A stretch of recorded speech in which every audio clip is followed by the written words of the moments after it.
While Richard's uploading his presentation, I just thought I'll introduce him. I keep bumping into Richard at different moots all around the place, actually. And let me just say, it's not because he's just a moot junkie like me, but he actually has something to offer and has some good insights into Moodle and its uses. And I very much enjoy talking to him. And so I hope you all enjoy his presentation today. I know it'll be useful for everyone. So over to you, Richard, when the slides get up there. Yeah, thanks, Shane. I'm sitting here looking at big blue button and going, oh, I wonder why my stuff is not up there. I remembered. This year we have to upload it. We just immediately did. 9 years ago. Yeah, we're 60% of the way there, so it'll be another minute probably or less. Patient. I'm Richard Jones. I'm the Director of E-Learning at the Southport School, which is an K-12 boys school on the Gold Coast. I've been here about 3 years, just over 3 years. I was asked to bring Moodle to the school. It was a very traditional school, very traditional environment. The school was quite strong on sports and leadership, and perhaps have a great academic record. And one of the things I was brought into was help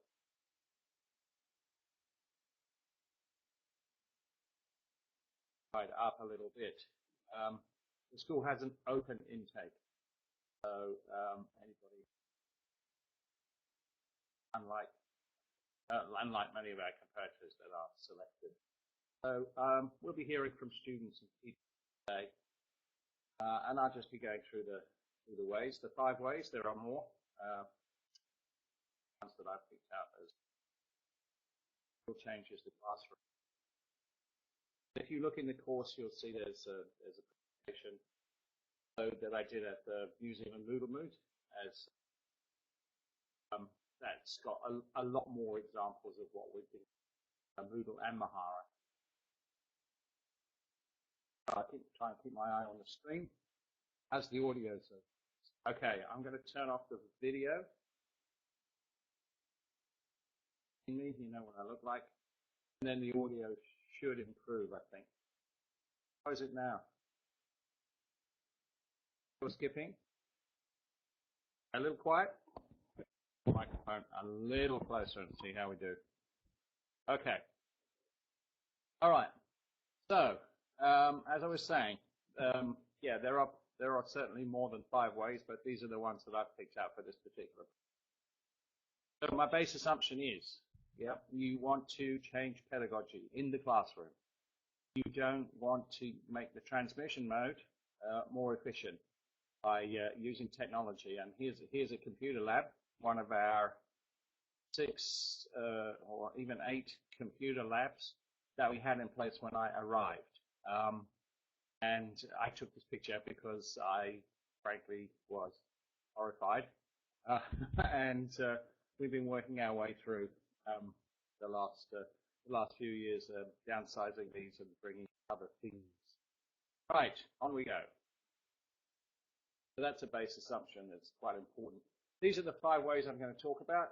1 and 2, probably fairly obvious, but I'll give some examples. 3, probably a lot of us would like to get there in the classrooms, like to encourage that with teachers.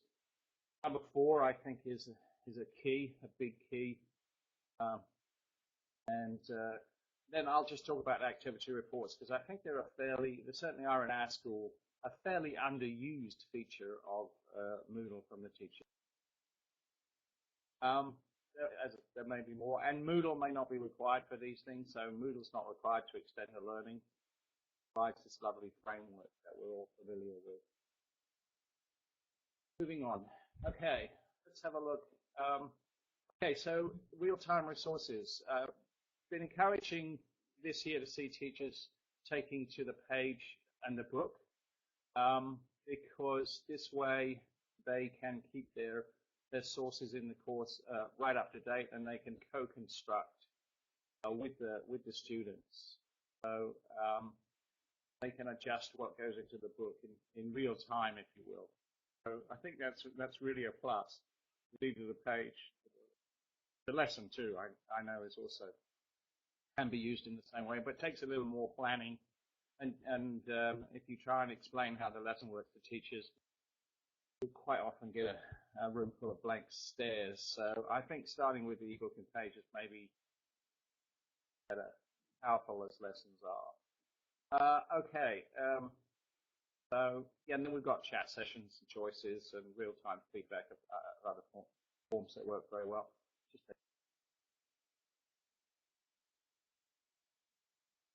questions come through. The print's rather small on my chat. Can't see. Right. So that's as I say, 1 and 2 are fairly obvious, but just got an example here. We're doing a unit on horror, which with Year 8, and this is just a look at the ebook. I'm sure you've seen like it. Students, and you can see here that the ebook uses links to other activities that are in the course. So the ebook kind of helps structure the course in a way. What I'm going to do is I'm going to let you listen to a couple of teachers. Now, just in case the sound is not that brilliant, I've kind of précéded what they've said on the slide as well, but just crossed, you'll be able to hear coming up the voice of Miss Graham Barber, an English teacher. I'll just give you just a little bit of background. I'll cue up the audio. Graham is a teacher that is actually past retirement age. I hope he's not. And just to illustrate that, you know, it's not true what people say about teachers when they get older not being able to adapt. They can if they want to. And I'm working in a school in which 60% of them have got 25 years service or more. So I'm working in a school that's got a very traditional base. So Graham, you've been teaching Year 9 this year, yes, using Moodle in a self-directed course, and how have you found that so far? In term 4, the whole course was designed to be self-directed, and all of the resources and the tasks were put onto Moodle so that the boys could access them. We used an ebook which I created that all Year 9 teachers made use of. So sorry if I can interrupt, so how did you create that ebook? Moodle makes it quite easy, actually. It's basically click and flick. I mean, if you want a new page for the book, you click on the bit that says a new page. So use the book activity, yeah, book resource. Okay. I think it says add a book, and you just start there and add page after page, and then you can add your resources or pictures or text, whatever you want, to the page. As well as that, I created some quizzes. And the purpose of the quiz was to check the learning from the ebook. So a page on the ebook might say, check this resource. It might have been an online resource. And then in order to show your teacher that you have understood that information, go to this quiz. And quite often there was a link to the quiz, so they didn't have to leave the page. Okay, that's done. I'll play it a little softer in future. Okay. All right, so that was Graham talking about the ebook. Sorry about the slides. I don't know if you've noticed with the blue button, but you click on the slide, the chat loses focus. I tend to forget, and then as I mash the keys, the presentation jumps all over the place. So sorry. So I'll try and be a bit slicker with the clip now from Dr. Jill. Jill Rogerson is an English and history teacher. She's worked in tertiary for some time. It's come to us in the last couple of years, and is probably our leading Moodle practitioner, I would say. I built an ebook for Year 10, and I think the particular ebook that I was building was instead of using PowerPoint and instead of using Word docs. So I actually taught from the e-booklet, and according to what I taught and the information that was generated from the students in the classroom, I was actually able to update that ebook in the evening or the next day. And the fact that the ebook was actually able to be generated around the students' knowledge that we created in the classroom gave the students themselves a sense of ownership of that ebook. Just to clarify, when you say that you taught from the ebook, what was the physical process there? So the ebook, as Graham mentioned, you build the ebook page by page as you want to. In Moodle? In Moodle, yeah. So we used it on screen in the classroom. You were able to build in some hyperlinks within the ebook very easily, and those hyperlinks we actually had connected to discussion forums. Okay. So the students were actually able to bring up the ebook themselves. They were actually able to look through the information that was being imparted to them, just as you would do teaching from a PowerPoint or a Word document that you placed on screen. They were able to inquire, click on the hyperlink, and go straight through to make comments about the content that they were learning from within Moodle on a discussion forum. Yeah. Okay. So yeah, that's a Year 9 course that was taught at the end of last year, and it was complete. It was self-directed, so it was a move to give the students some autonomy in the task they did, and it was kind of a for the last term as opposed. Graham has obviously has 40 years experience teaching. He's a very efficient teacher. So he's a very successful teacher too. So his adoption of Moodle and some of it very, very pleasing. So not entirely straightforward. He said it's frustrating. So moving on. Again, probably this is the first reason that people get Moodle or use other web-based tools in the first place to extend their learning. But yeah, it's worth mentioning that it changed the time and it just changed the place. And yeah, it gives opportunities they wouldn't have. So I've got a little student quote here based around that course that they were doing in the last one. So I'll just let the student.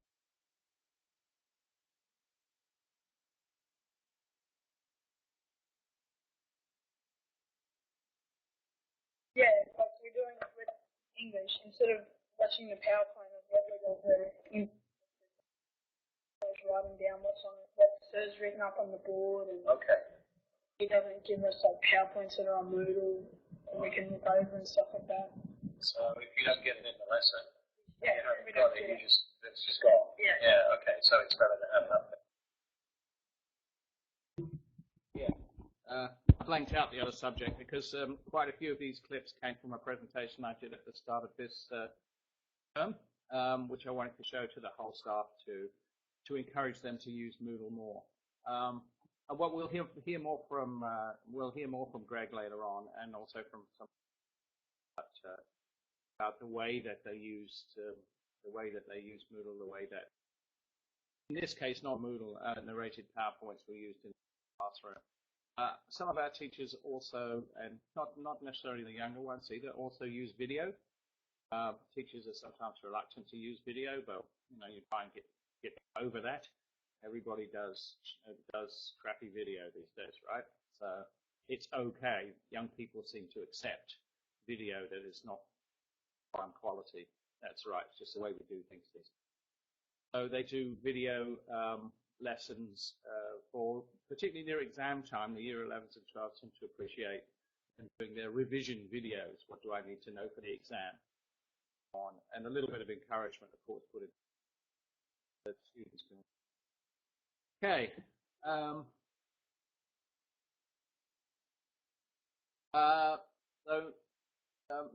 Moodle's not required. Some of our teachers use Google Docs. They like their Google Docs, collaborative docs, and their X2. As far as students, though, they know Moodle is the place that they know to go. So it's quite nice to link a Google Doc into a Moodle course, and that's quite common. I like Google Docs. Had a big discussion recently on a New Zealand forum where people were saying that Google Docs is much simpler and easier to use than Moodle, which is undoubtedly true, but it's kind of hard to compare the two. One is a learning management system, one is a collaborative set of collaborative tools on the web. So there are some similarities, but for me, Moodle holds it all together because of its structure and its framework. What is unique to Moodle is, of course, Mahara and the e-portfolio. So we have that linked together in the way that Christina was talking about in the keynote yesterday.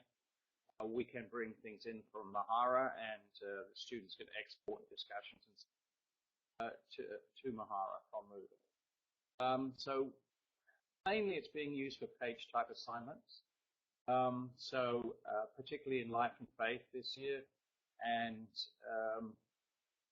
also in as far down as year 4, they're doing their research on famous explorers, and they're putting pages together. They're doing research, and the research is formal. It's done in a Word document, but then they move to the web to make something that is a bit more, how do we say, what's the word I'm looking for? Maybe a different form of presentation that they can show their parents and so on. So I encourage them to take their research work they had in their Word doc and then kind of spice it up a little bit by adding pictures and videos and their own thoughts on the project, and maybe finding little stories that wouldn't have gone in a proper research report.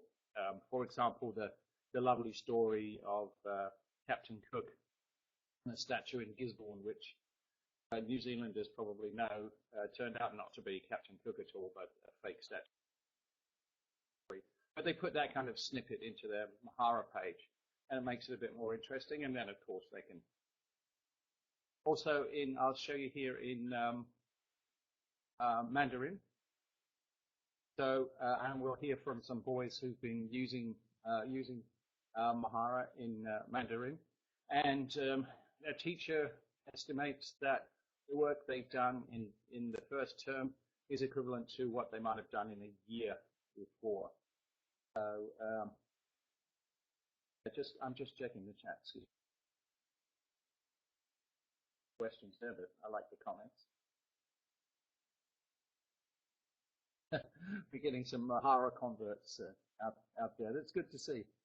All right, okay, moving right along. So let's hear from these boys, I think, yeah, Josh, Ethan, and Abhishek on Mahara, and how much they like that.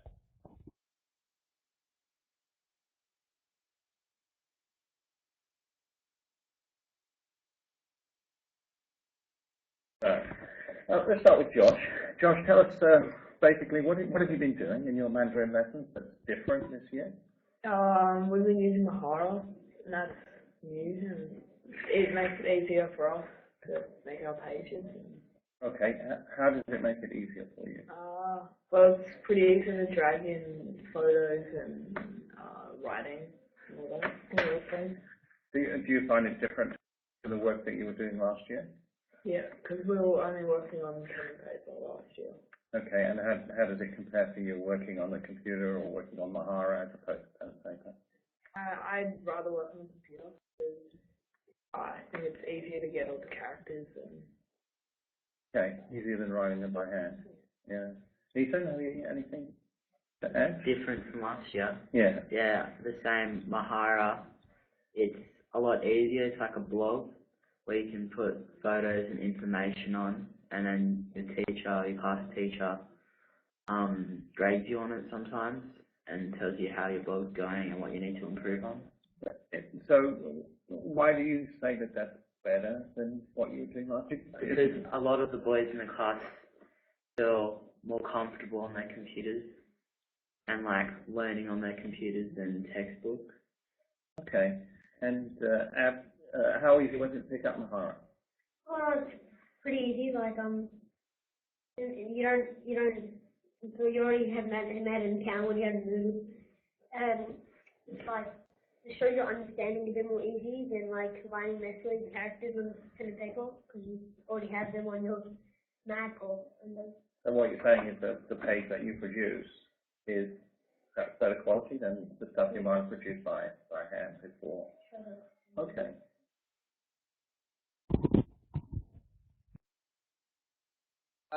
Yeah, Siggy, yeah, I think that's true. Yeah, but younger students perhaps often don't find things easier particularly when they're new, perhaps,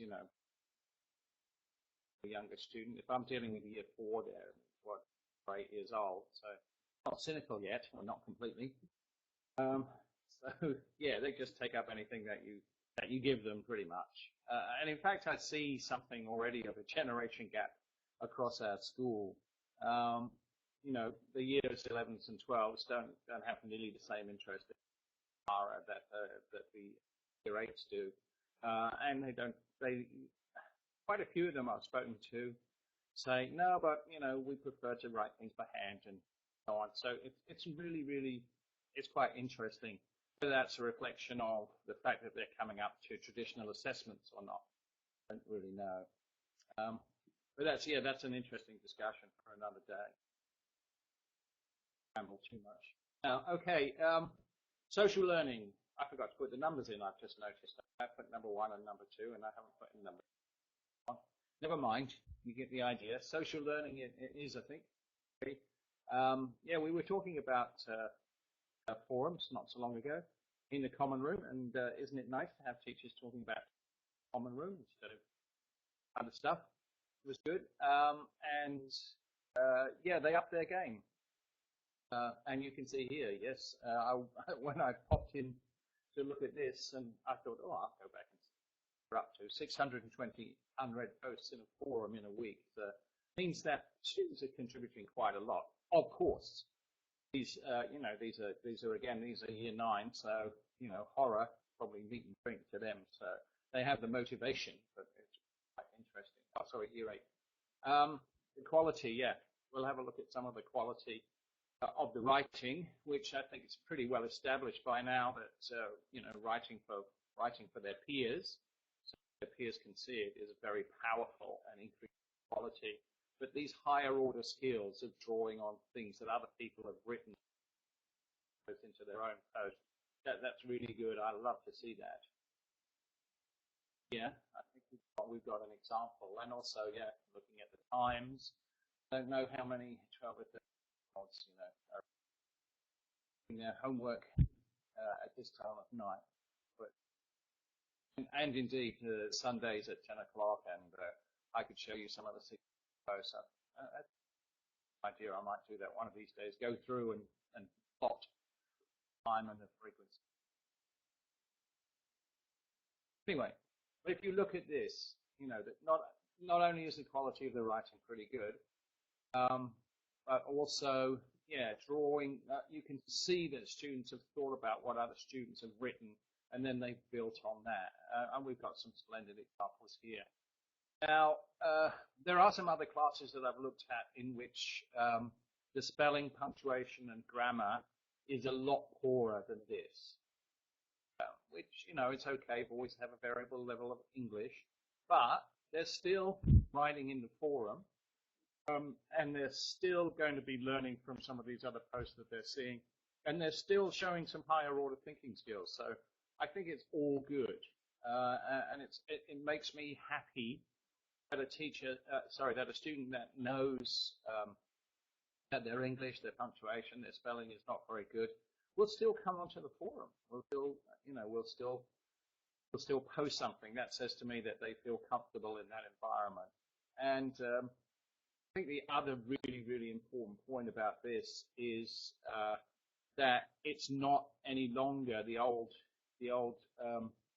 mode of teaching. It's not, I'm doing this for the teacher. Yeah? So the teacher sets the task, the student goes home and performs the task on their own. They hand it back to the teacher who marks it, puts corrections on it, perhaps in red pen if they're feeling nice, perhaps in blue or green. But still, what's the student got back? The student's got back a writing task which shows them where they went wrong. Praise from the teacher is fine too, but it doesn't mean anything near as much as praise from your peers. And you saw in that previous post, you saw the praise flowing from peer to peer, which is obviously very encouraging, and builds the whole learning community. I think that's it. What am I looking at? I'm just going to take a quick look at the chat.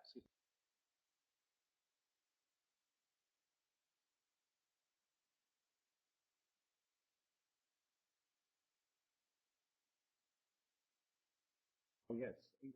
Yeah, useful for communication. Yes, yes. We have purposes and so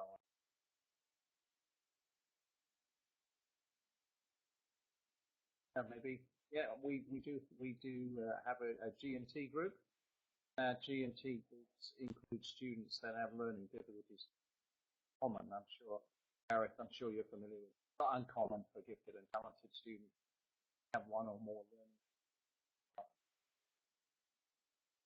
And the trick is to find it. Fairly detailed ways of. All right, some of those other comments I'll just. Where are we now? Okay. What have we learned about forums? Onboarding, to use a gaming term, yes. Keep it simple to start with, so that it's not too overwhelming. You know, don't lump in a question about Shakespeare or something that looks hard to do. They're not going to that very quickly. So teacher interaction and intervention, which perhaps is problematic. I don't know yet. How many teachers are willing to spend a lot of time intervening in a forum in the evenings and weekends? I don't know. That's something that we've got to grapple with as schools, I think. I don't think there's an easy solution to that. So in teachers who are enthusiastic about their student success will do that. But we all have to weigh up, you know, work and life balance. That's something to think about. Got some thoughts about that. I might bring them up. And something obviously about respect for others in our community. But you can see that is happening, and that is a part of our drive. When you work in a boys' school, you really have to come down hard on the bullying and part of what we do. Boys to support other boys. Okay, student autonomy. Student autonomy, so it's so important. And I think if I remember from Hattie, it's pretty way up there towards the top of his list in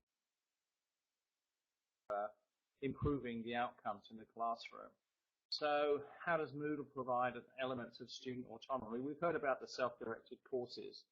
Again, that's possible without Moodle, but that's great to have Moodle because it just do everything all in one place. So yeah, the gradebook that students can look at, the completion status that I think other people have talked about. If you're not familiar with it, you should become familiar with it because completion status is fundamental. Your administrator has to turn it on site-wide, so make sure they do. And then you as a teacher in a course can switch on or off the completion status and that also comes with it. So that's really important. BYOD program. Somebody asked about that earlier. Yeah, we started that this year, and we've been working down that way for some time. We were very, when I arrived in 2010, a very strong Windows school, and we wouldn't, our IT department wouldn't countenance having anything like a Mac in the entire school, you know, very down on them. So we kind of forced them to accommodate iPads in pilot, and then we had 40 or so. And then we graduated with those of you who don't know, Kevin Rudd's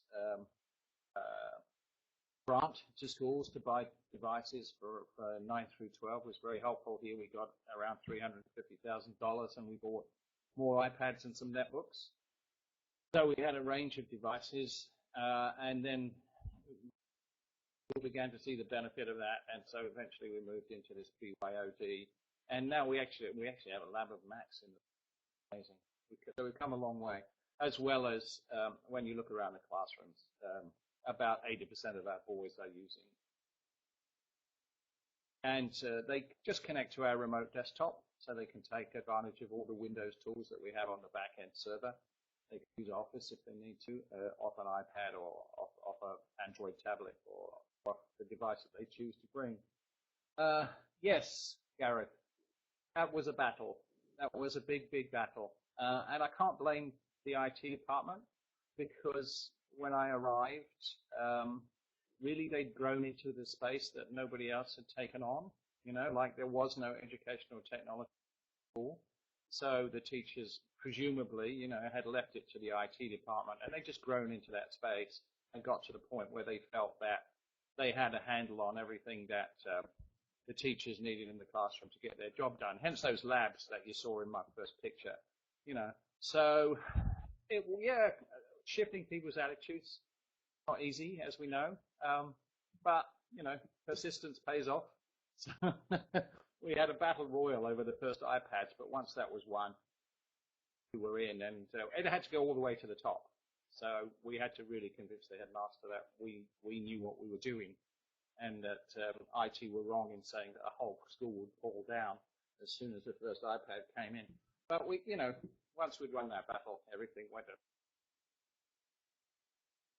Well, that's another story. That's a story for a few beers, and yeah. Okay, let's hear from some students. You've heard enough from me. Let's hear how they like some of the things that they've been.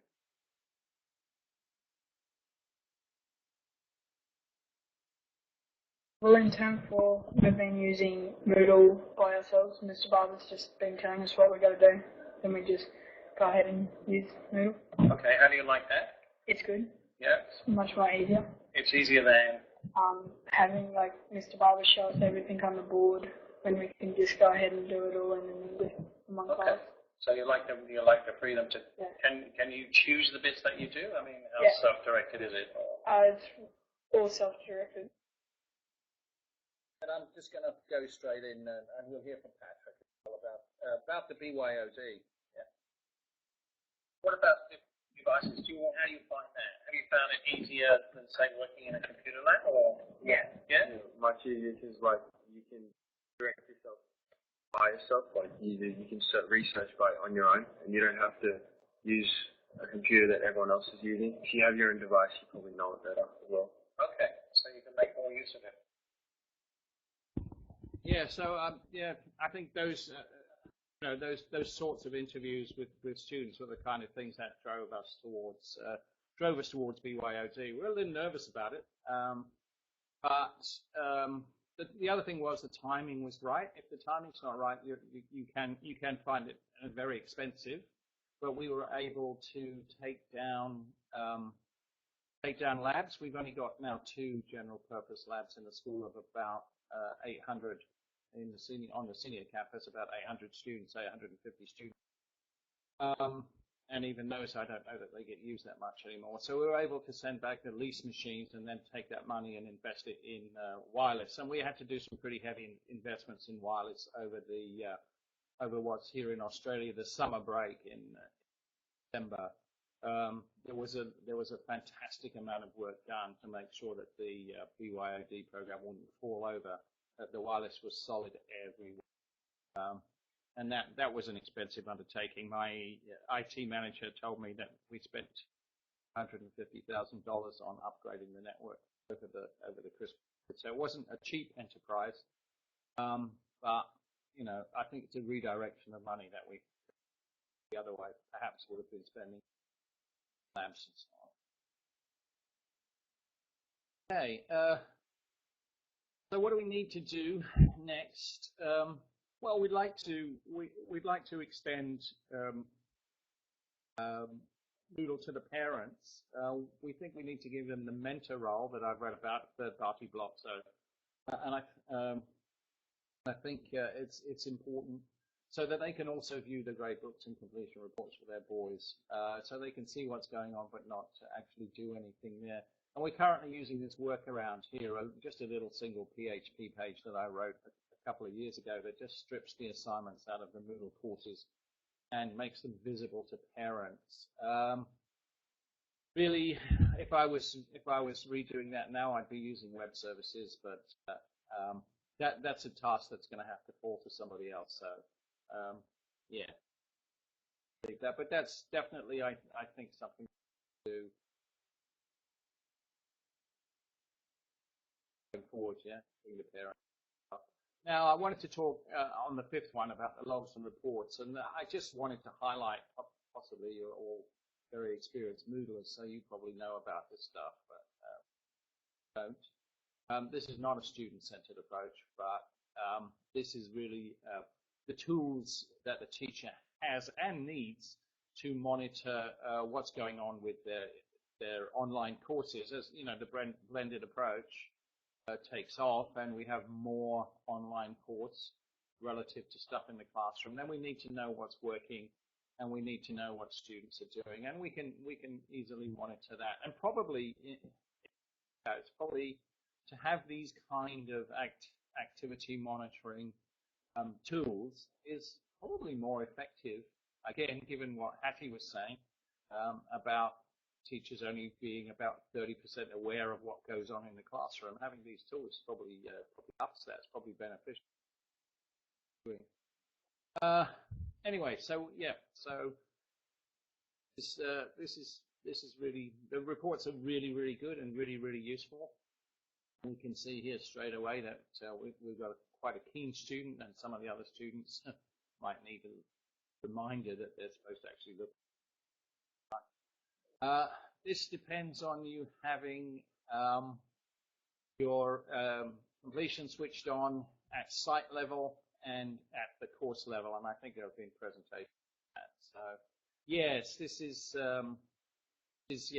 having completion turned on. Yeah, activity completion. This is a summary of activity completion, as has been explained in other presentations. Where you see the solid lines, the solid blocks, it means that the student, if I get this right, the student is able to tick it, and where you see the dotted ones, that's the system that's ticking the activities being completed. Completion varies from activity to activity, so you actually only need to click on a PDF, as you probably found out, to get a badge or to get activity completion. But it's an indication of what's been looked at, which is quite useful. I don't know. Yeah, wireless has its place. It certainly does in our school. Yeah. Yeah. We, like I say, we have quite a spread out campus. I don't think I put a picture of the campus. A big campus, and yeah, we depend on wireless vitally. We didn't have good wireless, we wouldn't be able to do a lot of the things that we're currently doing. So it was a major investment, but we felt that we had to make it. So I think, yeah, but again, that's a technical debate for time perhaps, but I don't know how far you're going to get with wiring things together everywhere. Our wireless programs definitely changed the way we do education in the classroom. So, yeah, so it certainly does have its place, Garrett. Now, this one is a report that shows which activities are being viewed and how often they've been viewed, and that's quite interesting too. So we can have so that helps the teacher monitor what's happening within their course and maybe question why nobody really has taken any notice of the BBC Skillwise website link. Maybe because they didn't ask them to, or maybe because the teacher. They can draw their own conclusions from this. It doesn't down. It probably allows them to reflect on why they put it in there. How are we doing? Okay. I thought you might be interested to see what most of our students use Moodle for, and this is mainly Moodle. Also, Mahara is in there as well. And you can see here fairly clearly that, you know, the majority of our teachers are still in transmission mode, probably. And probably if we took that 30% figure, posting to forums, that's probably about the percentage of teachers that are beginning to change the way they do things through the use of Moodle and Mahara. Okay, checking on homework to be done. Yes, so that's. Oh yes, which I haven't put on the slides, but I'll briefly mention. I'm currently undertaking audit of all staff, And that's based on some criteria that that Gwent, colleague Gwent put on the web, and also NMIT. I know they were using it too. So I took that. It didn't include any Mahara stuff, so I took that and adapted it to our school. And I've started to audit every teacher based on that. It includes the criteria, the learning pathways, and so on, and links through to some online modules and other resources on the web that we have here. So the idea is to identify where teachers need to go next and want to go next. In terms of where they need to go next, I share the audit results with their head of department, and I tell the teachers, well, it's up to you. If that's going to be part of your formal appraisal, that's between you and your head of department.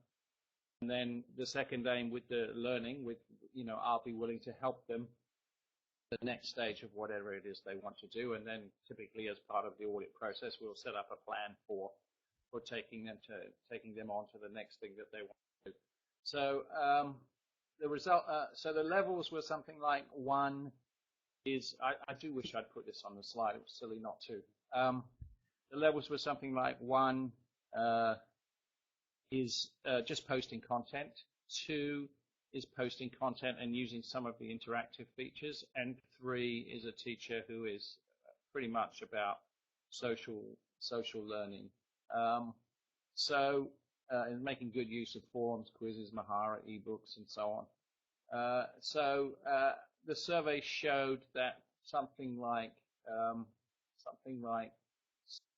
of our teachers are on level 1, and something like 20 at level 2, and then it tails off. And we also had a fourth category, but that was for people who could administer Moodle. In other words, people that would most likely take over some of my functions as I move on. So yeah, so I think we're doing okay. Sorry, Siggy, did you have a question?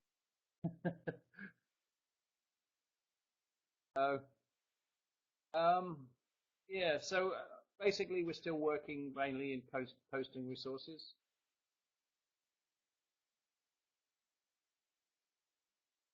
If somebody wants to post me a question, I'll try and answer it.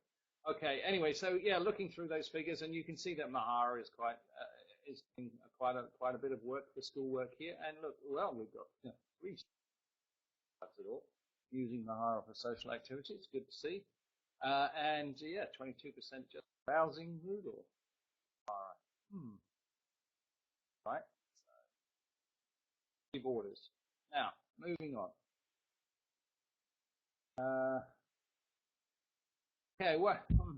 So the question is, I guess, what's produced this particular effect? So back here in 2010, a lot was happening. This is 2011. This was our year of e-learning. So during this year, we did a lot of what I like to call internal marketing with Moodle. So we pushed it. We pushed it through such simple things as brochures, which we put in the staff room. Seems counterintuitive, but just letting people know, yeah, Moodle's here, and look, it can do this, that, and the other.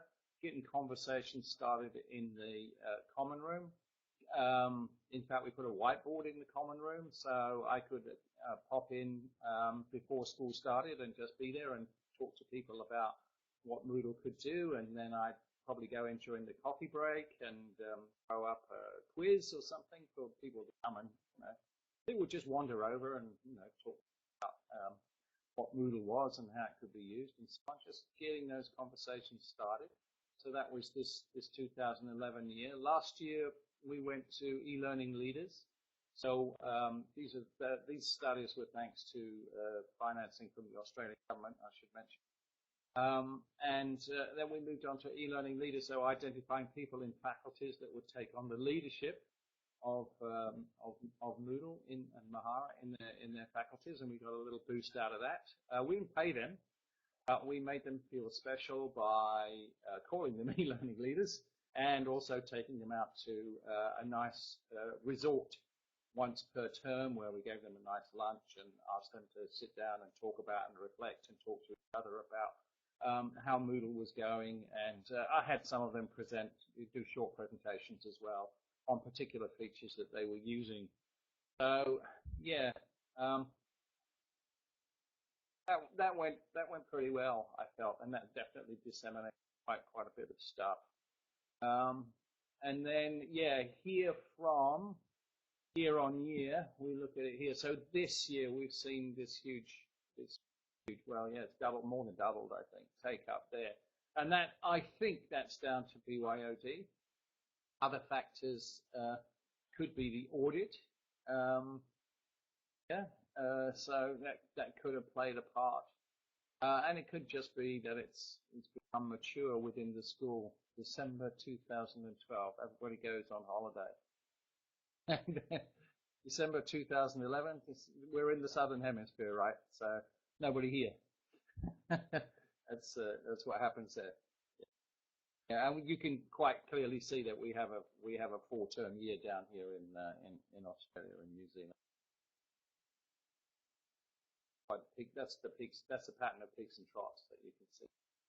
That's why I'm trying to compare this.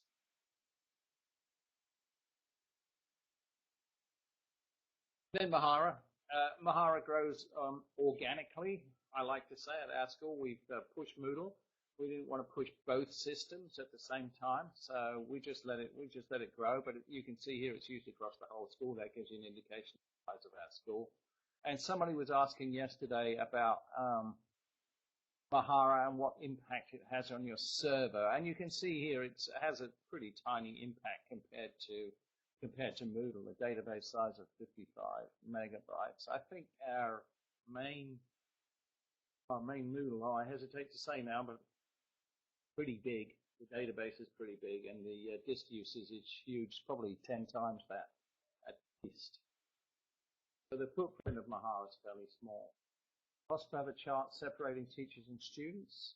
Yes, it's perfectly possible.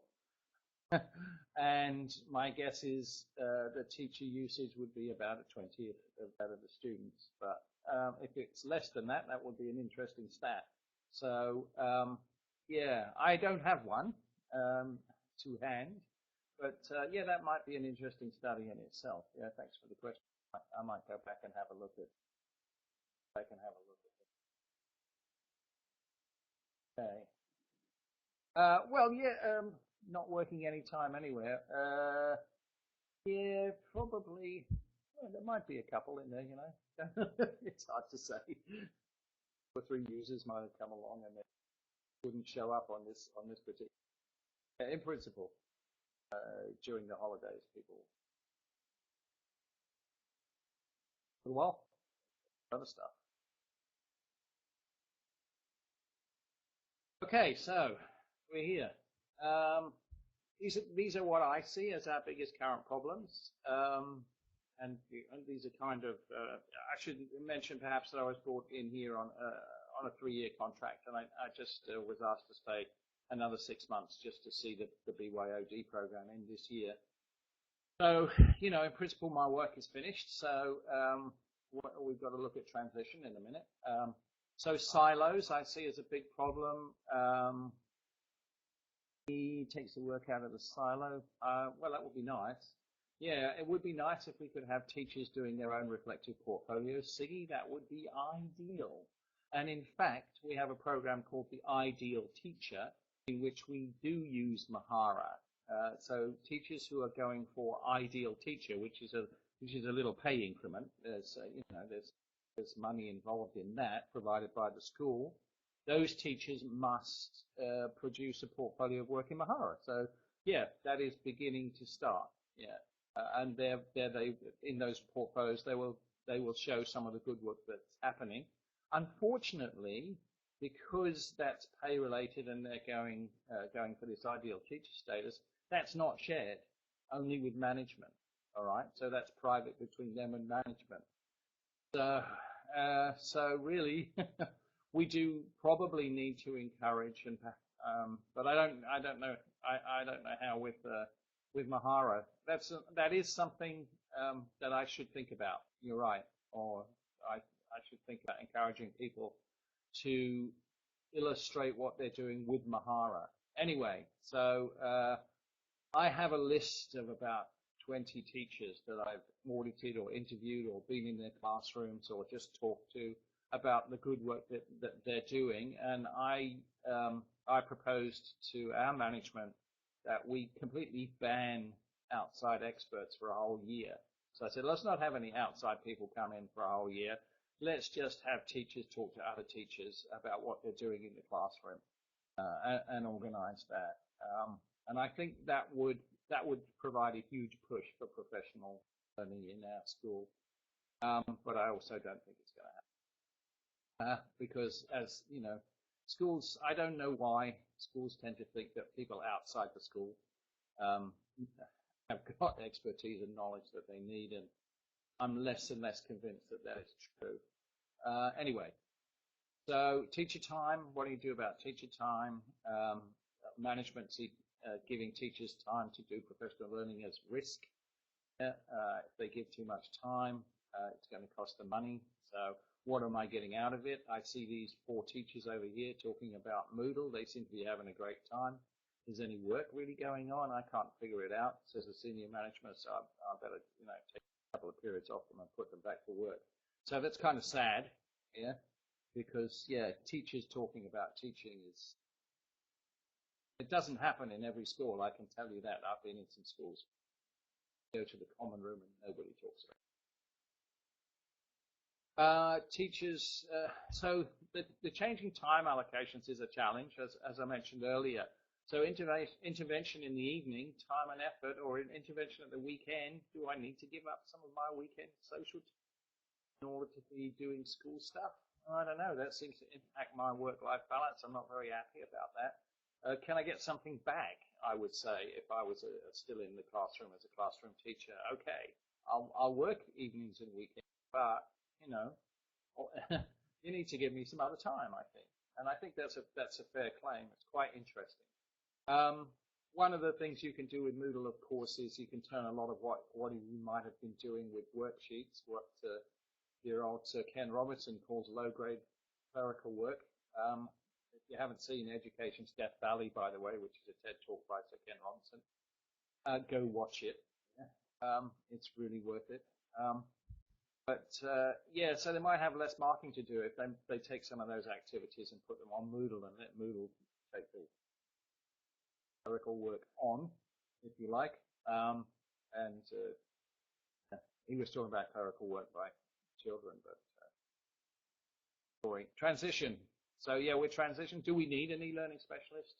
Should we have an e-learning specialist in the school? Can schools afford e-learning specialists, or should we take that money and give teachers more time to study on their own? And if they're gonna employ an e-learning specialist when I leave, what level in the organization should that person be at? Because if it's a low-level person that's on the same, like a coordinator or somebody that's on the same level, the other teachers, then they can't have a big impact.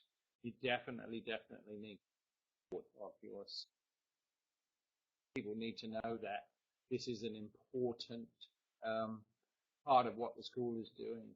So, I kind of think if they're going to get somebody, then probably does need to be at a higher level. But I'm not convinced that they need to get somebody in. I think they have enough skills now across the school to be able to carry that work on by reallocating what they're spending on their director of e-learning and really giving those time allocations to teach. How do you define an e-learning specialist? That's me. That's how I define it, Mary. I don't know. Yes. Okay. Learning specialist. Yes. Okay. I know. Yeah. I appreciate what Julian says about e-learning and learning. It is about the learning. And you do, and you're right. You definitely need to keep in mind the emphasis is on the learning and not on the technology. And I think that is, to a certain extent, a trap that we all fall into. We become Moodle centric, and part of the BYOD program was to counter the tendency, which I noted among our teachers, to take one particular technology and push that. So, for example, if you're teaching life and faith, as they do at our school, I noticed that one teacher was doing a project, and within that project were embedded criteria for the way in which the students used PowerPoint. Like, you know, they must have this, they must have an embedded video, they must have the other. And I think that's, you know, that's something we need to counter. I think that's something that can happen to all of us at some level. We've lost sight of the fact that the subject was life and faith, and the subject wasn't Microsoft PowerPoint. So how do we care how the students present their learning, as long as they can present evidence that they've been learning? And I think as Moodlers, we get very, very enthusiastic about Moodle, and rightly so. But we do have to step back and say, are there other tools? Are there other ways? What are we doing here? Are we now so focused on the technology that we're going to say everybody must have a wiki and everybody must have a glossary and everybody must have a forum? Or are we going to step back and give teachers that space to think about what we need? Yeah, what do we need to promote learning in this classroom, and which bits of Moodle? Are there other tools which are better? And I have at times found myself maybe pushing Moodle and then having to step back and go, you know, don't be so, you know, what's the word I'm looking for? Yeah, don't feel you have to push Moodle every opportunity. If a teacher wants to use Google Docs, fine. If they want to use a WordPress blog, fine. Just as long as they're doing something that, you know, helping the learning. We shouldn't be possessive about that. Okay. There's a huge discussion going on. That's pants. Okay.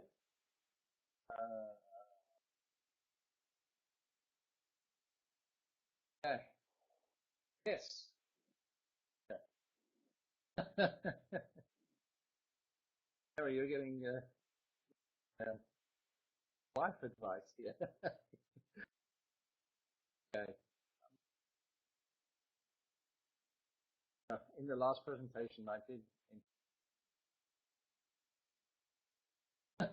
I'm going to refrain from that this time. Yeah, that's right. Yes. Yeah, that's right. That's right, Siggy. That's 100% right. As enthusiastic as we are about Moodle, Mahara, you know, our pet things like we love forums and we love badges now, you know, and we're going to love something else next year. Yeah, we do have to draw back. We have to sit back, draw back, and go, what's the purpose? What's it serving? You know, is it working even? So yeah, questioning yourself is good from time to time, sitting back and reflecting. And I've been known to change my mind. Something better than badges. Yeah. Yeah, maybe. Who knows? Yeah, there's okay. PBL, isn't there? So there's points, badges, and leaderboards. So yes, there's more than badges. And there's even more than PBL. So there's even more than points, badges, and leaderboards. Yep. Okay. Paula, thanks for coming. I think we're pretty well done. I'm just rambling, aren't I? So fair enough. So if you got any questions, in case I missed them in the huge scrolling that was going on just now, please ask now. Yeah, Greg, and I think what I'm saying is, as probably many of us have a techie or slightly techie background, if we do, we sometimes do have a tendency, we have to fight that tendency to focus.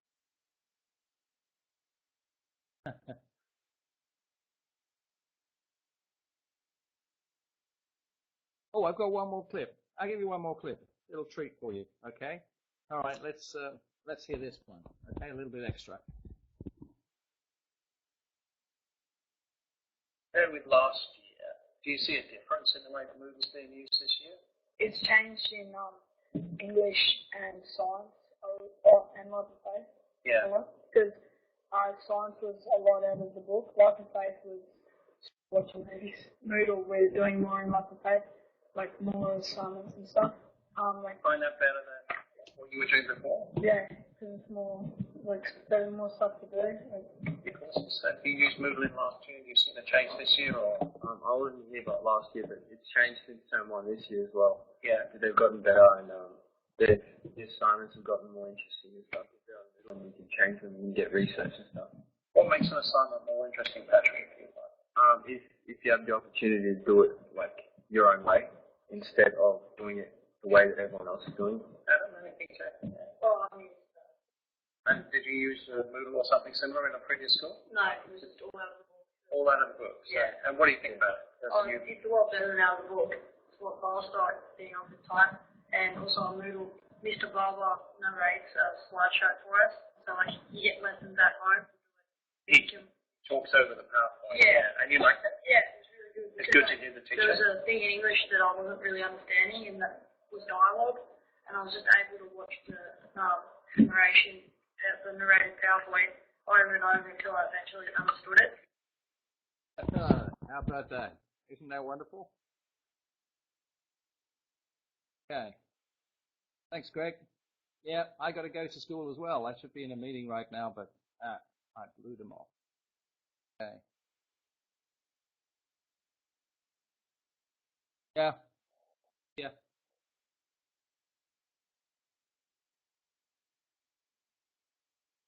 Yep. Well, let me just quickly say thank you, Richard, for the presentation. Cheers. Mary?